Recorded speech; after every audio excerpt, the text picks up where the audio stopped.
new polling from the Associated Press shows most Americans agree on the important core values, the things that bind us together as Americans: the right to vote, the right to equal protection under the law, the right to freedom of religion, freedom of speech, the right to privacy, and as we showed you, even the right to own a gun. Yet no politician is talking to these normal, undivided Americans, finding the center ground, right, between taking guns away or banning guns and allowing people to own a tank without a background check. The last person to really bridge this divide was Bill Clinton.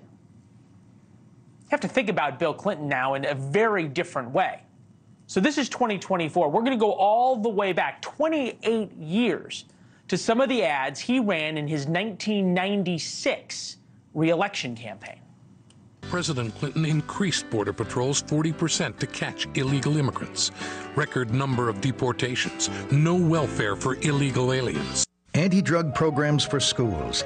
Head Start to give young people a chance. 100,000 police to patrol our streets. Strict time limits on welfare benefits. Teach values in our schools. No work, no welfare.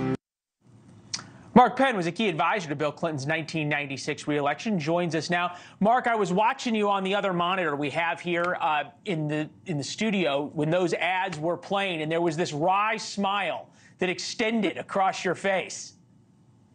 Yes, I wrote many of those ads, and our objective was to get the voters we didn't have, to reach across the aisle, to bring the country together. You know, President Clinton in his second term had job satisfaction ratings in the 70s. I think we don't imagine that because our two main political figures are not reaching out to the center. They're not trying to convert the part of America they don't already have. And that means when you have an election, you still have a divided country. You think about where Bill Clinton was on a lot of the issues. And look, these are actually policy positions. And I know you know, but we'll remind the viewers: death penalty for drug kingpins, tax cuts for families, welfare to work programs, mandatory school uniform, strikes against Osama bin Laden, very firm on closing the border, ban on gay marriage.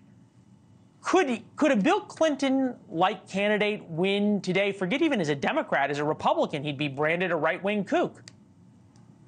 Well, look, certain things have changed. Most Americans today support gay marriage.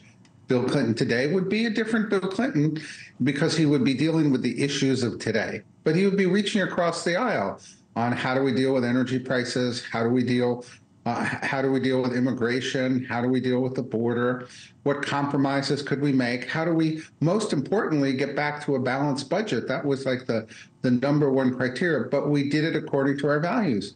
We had a lot of programs that would help people get an education, get an opportunity, combined with what we called elements of responsibility.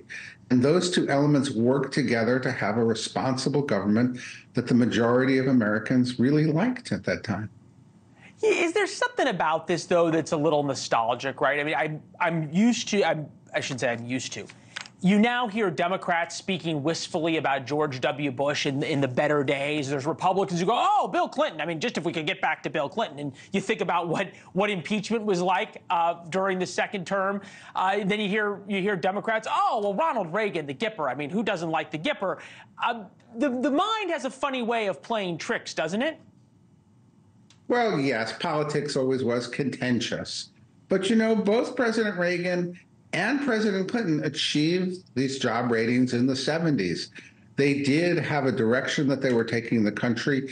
They did successfully lead the country. And they also broke away from what, you know, you illustrated in the beginning of this segment is the division machine, the extremes that want to run the parties, that want to pretend that they are the only ones with solutions, that tell the candidates they're going to lose if they don't cater to them. Bill Clinton said no to that. After the 94 congressional election, he said, you know what? No, I'm not going to be a captive to the base of the party. I'm going to reach out to the other party, and that's how we're going to win. And I think a lot of people have lost sight of that. And division itself has become an industry. Money pours into it. It helps, you know, certain media elements. Really, you know. No, it's a great point. Thanks for watching. Go to joinnn.com to find NewsNation on your television provider.